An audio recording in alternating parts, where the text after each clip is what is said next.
बाड़मेर विधायक मेवाराम जैन के खिलाफ सेक्सटॉर्शन से जुड़ा प्रकरण है। आरोपी महिला को 50 लाख का भुगतान करने का आरोप है। अब मेवाराम जैन के खिलाफ ईडी ने दर्ज किया मुकदमा। सहयोगी दयाल समेत अन्य के खिलाफ भी मुकदमा दर्ज हुआ है। मुकदमा दर्ज होने के साथ ही बाड़मेर पहुंचे हैं ईडी के अधिकारी। ईडी के पास मेवाराम जैन के खिलाफ पुख्ता सबूत होने की खबर है। ईडी कर रही मनी लॉन्ड्रिंग से जुड़े मामले की जांच। भुगतान की गई राशि को लेकर जांच कर रही है ईडी की टीम और जैसे जैसे जांच आगे बढ़ रही है वैसे वैसे नई कड़ियां जुड़ती जा रही हैं। अब सेक्सटॉर्शन की भी इस प्रकरण में एंट्री हो गई है। ज्यादा जानकारी देने के लिए अशोक शेरा हमारे सहयोगी हमारे साथ जुड़े हैं। अशोक, पहले तो आप जानकारी दीजिएगा, जो ईडी की जांच चल रही थी, अब कई बड़े खुलासे हो रहे हैं, लेकिन वो सबूत भी जरा बताइए जो ईडी के पास है और सेक्सटॉर्शन का ये नया एंगल आया है, इस पर भी जानकारी दीजिएगा। देखिए, ईडी के बाड़मेर आने की कल से चर्चा चल रही थी कि ईडी के अधिकारी जो हैं वो बाड़मेर में आए हुए हैं, लेकिन अभी तक वो कल तक ये बात स्पष्ट नहीं हो पा रही थी कि आखिर ईडी का जो है इस बार शिकंजा किस पर पड़ेगा। लेकिन अब जो खबर निकलकर सामने आ रही है कि बाड़मेर के जो विधायक है और कांग्रेस के जो प्रत्याशी है मेवाराम जैन, उनके जो सेक्सटॉर्शन का जुड़ा मामला है उसको लेकर कैसा जानकारी सामने आ रही है कि ईडी के पास उनके पास पुख्ता सबूत भी हैं और 50 लाख का भुगतान आरोपी महिला करने का भी आरोप लगा। इसमें पूरे ईडी के जो अधिकारी हैं वो इस पूरे मामले को लेकर जांच में जुड़े हुए हैं। जी अशोक, क्या इस पूरे मामले पर प्रतिक्रिया आई है नेताओं की, या फिर खुद अगर आपकी मेवाराम जैन से बात हुई होगी, क्या उन्होंने अपने पर लगे आरोपों को खारिज किया है या फिर अभी कुछ नहीं कह रहे इस मामले पर? देखिए, इसको लेकर मेवाराम जैन पहले भी मुकदमा दर्ज करवा चुके हैं कि मेरा ऐसा कोई मामला नहीं है। उन्होंने बाड़मेर में मुकदमा भी दर्ज करवाया कि इसको मेरे को राजनीतिक साजिश के तहत बदनाम करने की कोशिश की जा रही है। हालांकि इस ईडी की जानकारी के बाद मेवाराम ने अपनी पे कोई प्रतिक्रिया नहीं दी है, लेकिन अब मेवाराम की प्रतिक्रिया इस पूरे मामले को लेकर क्या आती है देखने वाली बात होगी। लेकिन कहीं ना कहीं ईडी की जो अधिकारी है बाड़मेर पहुंचे हैं, ईडी जो मनी लॉन्ड्रिंग से जुड़े मामले की भी जांच कर रही है, तो तमाम जो जांच पूरे होने के बाद ही क्या आगे बात होगी। मेवाराम से अभी तक इस मामले में कोई प्रतिक्रिया नहीं आई।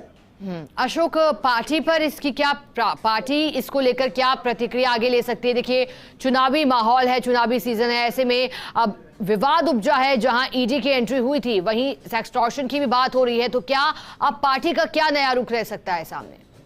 देखिए, पार्टी ने अपना प्रत्याशी मेवाराम जैन को बना दिया है। अब ऐसे में पार्टी का क्या रुख रहेगा ये अपने आप में रोचक देखने वाली बात होगी। लेकिन कहीं ना कहीं मेवाराम जैन की अगर बात करें तो जब ये मामला आज से कुछ महीने पहले सामने आया था तब मेवाराम जैन की ओर से मुकदमा दर्ज हुआ था, कई लोगों की गिरफ्तारी भी हुई थी इस सेक्सटॉर्शन के मामले को लेकर। लेकिन उस समय जो ये मामला फिर से एक बार शांत हो गया था, लेकिन अब मामला सामने आया तो अब देखने वाली बात होगी कि इसको लेकर पार्टी क्या एक्शन करती है। अशोक, क्योंकि अब ईडी की टीम भी पहुंच चुकी है बाड़मेर, इसके बाद आगे ईडी की टीम की ओर से क्या कार्रवाई की जाएगी? देखिए, ईडी की टीम के बाद जैसे कि जानकारी सामने आ रही है कि ईडी की टीम के पास जो पुख्ता सबूत है उसको लेकर ईडी की टीम क्या कार्रवाई करेगी ये देखने वाली बात होगी।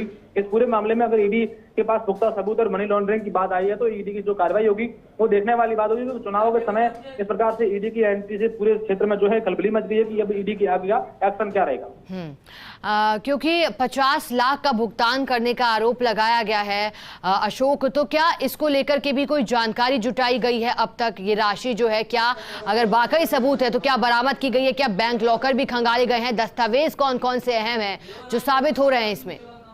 क्योंकि ये कयास लगाए जा रहे थे कि बाड़मेर में जब ये ईडी की कार्रवाई हुई थी, जब ये 3-4 महीने पहले मामला सामने आया था, तो अभी निश्चित रूप से ये जो लॉकर है वो भी खंगाले जा सकते हैं। तमाम जो सबूत हैं वो ईडी की टीम है वो जुटा रही है। तो इसमें ये देखने वाली बात होगी कि पार्टी अब मेवाराम जैन पर क्या एक्शन लेगी। ये काफी इंटरेस्टिंग किस्सा होगा। और अब बाड़मेर में जिस तरीके ईडी की बात सामने है तो ये अपने आप में इस पूरे क्षेत्र में चौंकाने वाली बात है। अशोक, क्या ईडी की तरफ से कोई आधिकारिक तौर पर पुष्टि की गई है इस मामले को लेकर, या फिर अभी इंतजार करना होगा इस पूरी कार्रवाई के और इस पूरे प्रकरण के खुलासा होने का? देखिए, बाड़मेर में ईडी की एंट्री के बाद अभी किसी प्रकार की जो है वो उनकी जानकारी सामने नहीं आई, कोई स्पष्टीकरण अभी तक नहीं आया है, ना मेवाराम जैन की तरफ से आया। अभी देखने वाली बात होगी कि इस पूरे मामले को लेकर जो है वो क्या ईडी खुलासा करती है, इसमें मेवाराम का जो है वो क्या बयान आता है। अशोक, बिल्कुल, आज आपने कहा कि शिकायत भी इससे पहले जब ये मामला उपजा था उस वक्त करवाई गई थी मेवाराम के द्वारा, तो उसके बाद अब तक उस मामले में क्या कार्रवाई की गई? उनकी शिकायत पर किस तरह से संज्ञान लिया गया? शिकायत का क्या सत्यापन कर लिया गया है? देखिए, उस पूरे मामले को लेकर पुलिस की ओर से जांच भी की गई थी कि इस मामले में मेवाराम जैन ने ये आरोप लगाए थे कि मुझे बदनाम करने की कोशिश की जा रही है। ऐसा कोई मामला नहीं है। हालांकि इस पूरे मामले में पुलिस ने कई लोगों से पूछताछ भी की, इस मामले को जांच को लेकर भी चल रही है। अब देखने वाली बात होगी, दोनों पक्षों की ओर से ईडी की जैसे बात आई कि सामने ईडी के पास पुख्ता सबूत, और मेवाराम जैन एक तरफ कह रहे कि मेरा ऐसा कोई नहीं, सिर्फ मेरी राजनीतिक साजिश के तहत जो है वो इस प्रकार से मुझे परेशान करने की कोशिश की जा रही है। जी अशोक, जानकारी मिल रही है कि न सिर्फ मेवाराम जैन बल्कि सहयोगी भी बताए जा रहे हैं, उनके खिलाफ भी मुकदमा दर्ज हुआ है। दयाल नाम बताया जा रहा है, अन्य के खिलाफ मुकदमा दर्ज हुआ है। इनकी क्या भूमिका अब तक देखी जा रही है? देखिए, जो पूरा मामला है, जिस तरह सहयोगी दयाल का नाम आ रहा है, तो उसमें ये भी बात सामने आ रही है कि दयाल के थ्रू जो है पैसे जो है वो पहुंचाए गए थे। अब इस पूरे मामले को लेकर जब तक कोई खुलासा नहीं करे तब तक ये कहना जल्दबाजी होगा कि इस पूरे मामले में ईडी ने क्या एक्शन लिया। लेकिन जिस तरीके से खबर ईडी की आ रही है, तो अपने आप में ये बाड़मेर की और पूरे इस क्षेत्र की राजनीति में कहीं ना कहीं एक भूचाल ला देने वाला कदम है। अब देखने वाली बात होगी कि इस पर ईडी क्या कार्रवाई करती है। जी बिल्कुल अशोक, देखने लायक रहेगा अब आगे पार्टी का एक्शन और तमाम ईडी का जो जांच चल रही है, ईडी की कार्रवाई है, उसमें क्या कुछ स्पष्ट होता है। लेकिन अशोक, जानकारी दीजिएगा, अब जो टीम पहुंची है बाड़मेर, इसके बाद आगे क्या टारगेट रहेगा ईडी की टीम का? देखिए, अभी तो ईडी इसी पूरे मामले को लेकर ही जांच पड़ताल कर रही है कि आखिर जो पूरा मामला है वो क्या है, इसको लेकर क्या खुलासा करती है। देखने वाली बात होगी, अगर ईडी के पास पुख्ता सबूत है तो क्या ईडी अब इसमें लेकर क्या किसके खिलाफ कार्रवाई करेगी, क्या सहयोगी जो है उससे पूछताछ की गई, मेवाराम जैन से पूछताछ होगी, ये तमाम बातें देखने वाली बात होगी।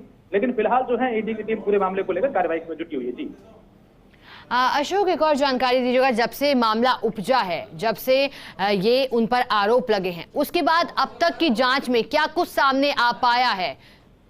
देखिए, अब तक की जांच में अगर बात करें, पुलिस की ओर से जब ये मामला उपजा है, उसके बाद से मेवाराम की ओर से भी मामला ये दर्ज कराया गया कि मुझे बदनाम करने की कोशिश। तो कई लोग जो है जिनसे पूछताछ भी की गई है, लोकल पुलिस है वो लगातार पूछताछ कर रही है कि भाई जो मेवाराम जैन को राजनीतिक साजिश के तहत जो परेशान किया जा रहा है, उसमें भी कई प्रकार की जो जांच है की गई है। और देखने वाली बात होगी कि आगे इस मामले को लेकर पुलिस जो क्या करेगी। अशोक, अब तक कुल कितने लोगों से पूछताछ की जा चुकी है इस मामले में?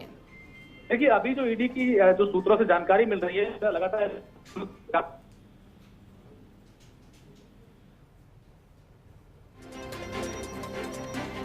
ठीक है अशोक, बहुत शुक्रिया आपका साथ जुड़ने के लिए और जानकारी के लिए। और मेवाराम जैन के खिलाफ सेक्सटॉर्शन से जुड़ा प्रकरण, लेकिन जैसा हमारे सहयोगी जानकारी दे रहे थे, जब ये विवाद और आरोप कहीं उपजे थे आज से कुछ माह पूर्व, तब मेवाराम जैन के द्वारा शिकायत भी दी गई थी।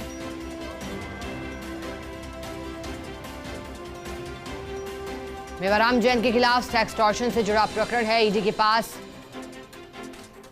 ईडी अब मनी लॉन्ड्रिंग से जुड़े मामले की जांच कर रही है, लेकिन मनी लॉन्ड्रिंग का जो मामला है उसमें कई पहलू अब सामने आ रहे हैं। सेक्सटॉर्शन से जुड़ा प्रकरण भी बताया जा रहा है कि एक महिला के द्वारा आरोपी महिला को 50 लाख का भुगतान करने का भी आरोप लगा है। अब सबूतों की लगातार बात हो रही है कि ईडी के पास पुख्ता सबूत हैं। देखने लायक रहेगा कि अब इस पूरे मामले को लेकर के ईडी की ओर से क्या स्पष्टीकरण दिया जाता है, आधिकारिक तौर पर पुष्टि क्या की जाती है, और जिन सबूतों का हवाला दिया जा रहा है, जो सबूत बताए जा रहे हैं, वो कौन से सबूत है, वो कौन से दस्तावेज हैं,